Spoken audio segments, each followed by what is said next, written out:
This story happened in the summer of 2014. It happened in a small town near Klamath Falls, Oregon. Everything I'm going to tell you really happened, and I'm trying my best to remember it accurately. So I was 20 years old at the time, and I was working and living on a ranch owned by my childhood friend, Henry.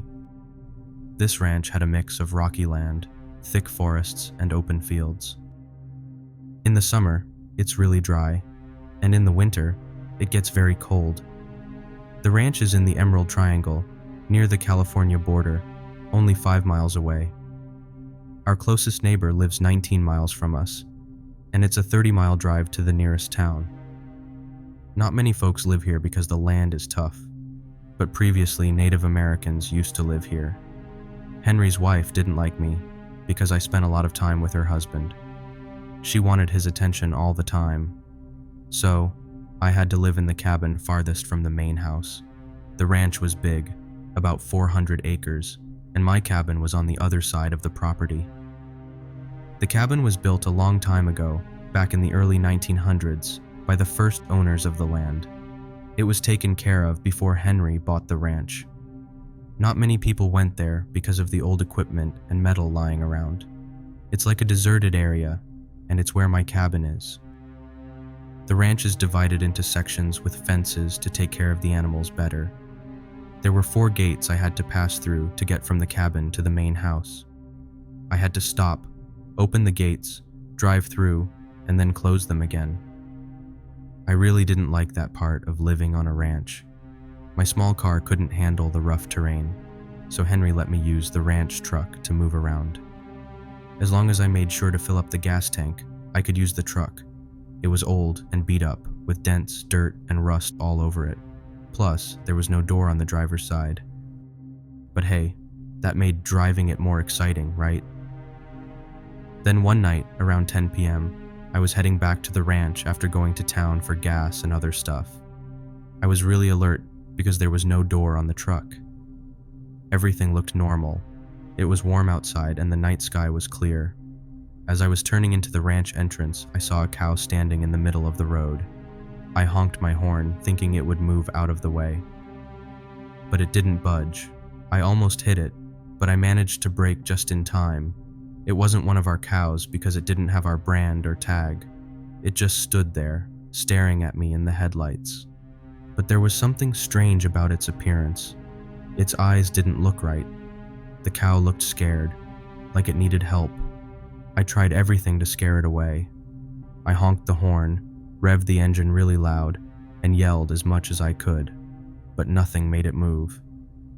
At the same time, I started to feel really creeped out by it.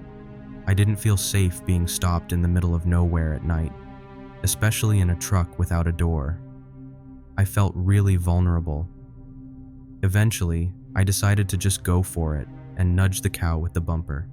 It moved slowly out of the way, but still stood by the edge of the truck as I drove past. Just as I was about to pass it completely, the whole truck suddenly shook, like it had been hit from the side. I stopped the truck and got out, wondering what was going on, as I could hear the bones crunching. Whatever it was, it didn't seem to care about I was there. Then I whispered to myself, "What's going on?" And that's when the thing obviously heard me. It suddenly stood up on 2 legs. Now I could see what it was clearly. It was a mule deer, but it was standing upright. It had big antlers and looked twisted. It just stood there, like it was waiting for me to do something. I sprint back to the truck and step on the gas pedal right away. But that thing keeps staring at me as I drive off. I come flying into the ranch entrance, but I have to stop and open the gate. No matter how scared I am, I can't crash through the gates. So, as I get out, I listen carefully for any sounds. The metal screeching makes me nervous as it slowly swings open. I get back in and drive through, then hop out to close it.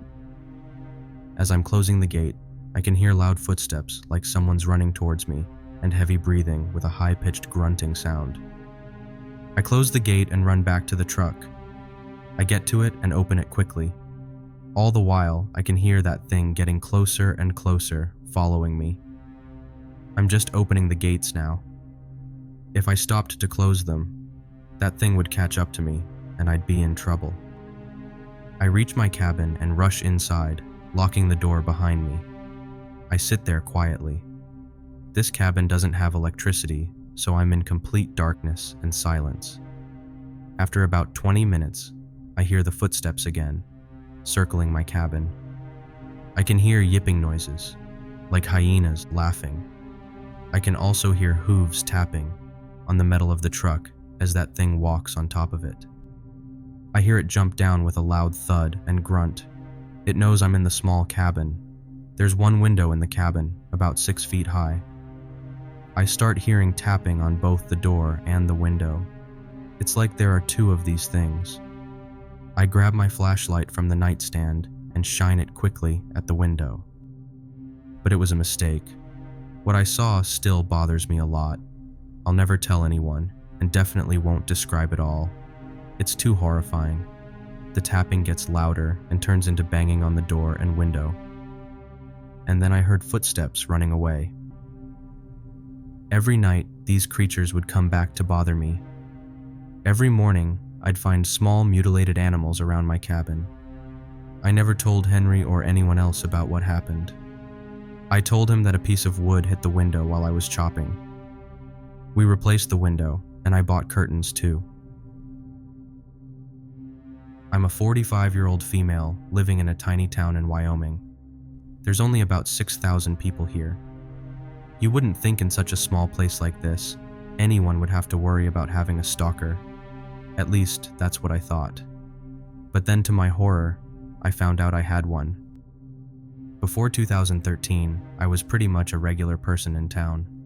Most folks knew me from my job at the local hospital, where I've been working for many years. I used to train the staff who work at the front desk of the medical clinic and the hospital.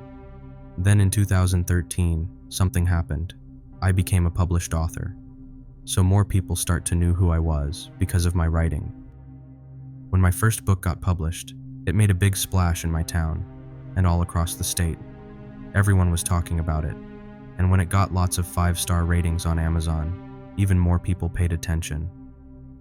By 2015, I suddenly became a local celebrity. I felt grateful for all the attention, and it helped me sell many books. Then I started feeling uneasy. People from town would come to the hospital just to get my autograph on their books, and that's when the stalker situation started.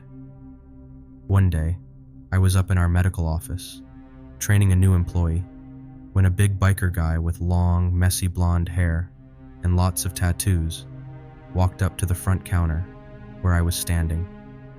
I smiled and said hi to him warmly, asking how I could assist him.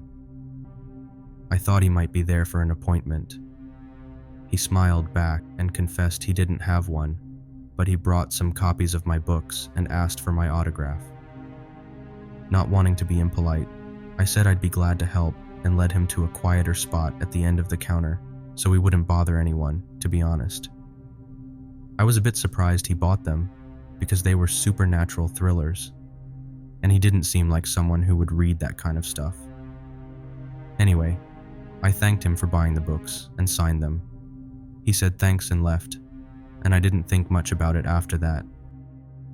Then, a few weeks later, he showed up at the hospital again while I was at the front desk training someone. He wanted me to sign 2 more books he said he bought for a friend. Once more, I thanked him and signed the books. Fast forward a few months, and I'm working as a receptionist 30 miles away from my hometown. The receptionist who was supposed to work that day called in sick, so I agreed to take her place. It was just after my lunch break when Mr. Biker walked in with both of my books. Even though I felt uneasy, I stayed polite and signed his book again before he left. Now I was starting to feel really creeped out and worried. I talked to the nurse and the provider on duty and told them how I felt. They didn't think it was serious, just a fan who maybe had a little crush. I thought they were probably right, so I tried to forget about it and went on with my day. But as the weeks passed, I started noticing this big guy hanging around in front of my house and in the back alley behind it. Skipping ahead a few months, I'm back at the medical office building. training another new hire for urgent care. Then, I get a call from one of the girls in central scheduling. She says there's a guy on the line who keeps calling and asking for me, but won't say who he is or why he wants to talk to me. I told her to connect the call to me. When I introduced myself and asked how I could help, I found out he didn't need an appointment and didn't have any medical worries. Instead, he just wanted to talk with me. Without me knowing, the clinic manager was standing behind me and asked what was happening. I told them about the call and what the person said. The manager was worried and thought we should call the police right away. I talked to a few officers and told them what had happened. They asked if I knew the person, but at that time, I had no idea who it could be. The next morning, a local detective called me and asked if I could come to his office before going to work. He said he had more details about the guy who called me. I said okay, and called the clinic manager to explain the situation and let him know I'd be in as soon as I finished talking to the detective. When I got to his office, the detective welcomed me in and closed the door. He told me they looked into the number the guy called from and found some really worrying stuff. He explained that after finding out who the guy was, he did some investigating, including talking to people who know him. He said this guy had been watching or following me for maybe more than 6 months, and not only that, he thinks the guy might have been inside my house. I was trembling with fear and found it really hard to breathe. I started walking back and forth in the small office. I said I didn't even know who this guy was or what he looked like. That's when the detective turned his computer screen around and showed me. It was Biker Dude. I felt frozen with fear and thought I might faint. After I calmed down, I told the detective how I'd seen him in my yard, both out front and in the back. He's been sitting in front of my house on the street. I also mentioned seeing him walking up and down the alley between my mom's house and mine. Then, to my horror, the detective asked if I'd be willing to become friends with this guy and assist the police in setting up a sting operation. I was mortified and furious, to say the least. I told him I needed time to process everything and would get back to him. Later, my manager and the hospital CEO sat down with me, and when I got to work that day, I told them everything. An email went out to everyone in the organization with the guy's picture, along with a message asking that the CEO, clinic manager, and I be informed if the creep was seen in any of the facilities. 2 weeks passed, and things seemed to settle down. My husband and I went out for the evening. It reminded our roommate to double-check and lock all the doors. We'd already told him about what was going on. He'd seen the guy sitting in front of the house a few times before, but didn't think much of it. I needed to get out for a bit because I felt really trapped. It turned out to be a great night, and for a while, I was able to forget about everything. When I got back home, I was relieved to see that the front door was still locked.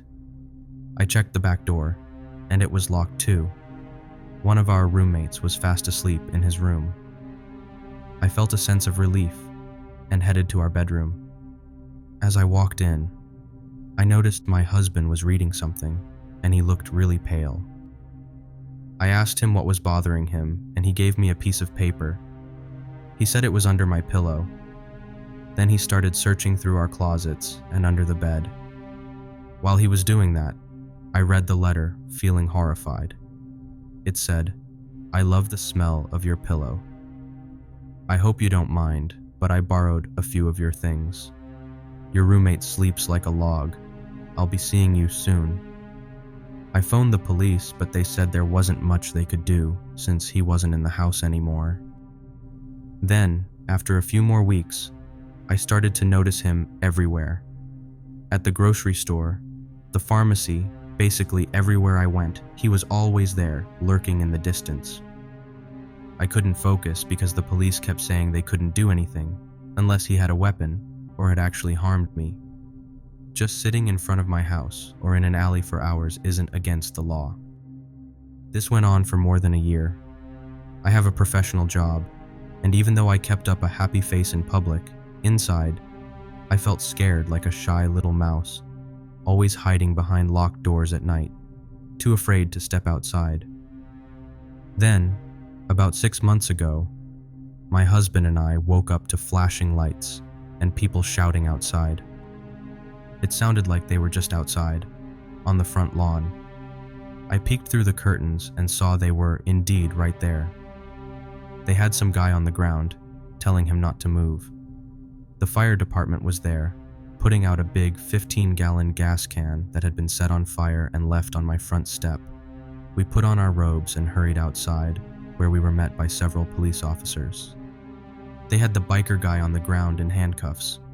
One of the officers told me that the neighbors across the street had called to report a suspicious person lurking in my front yard, carrying what looked like a big gas can.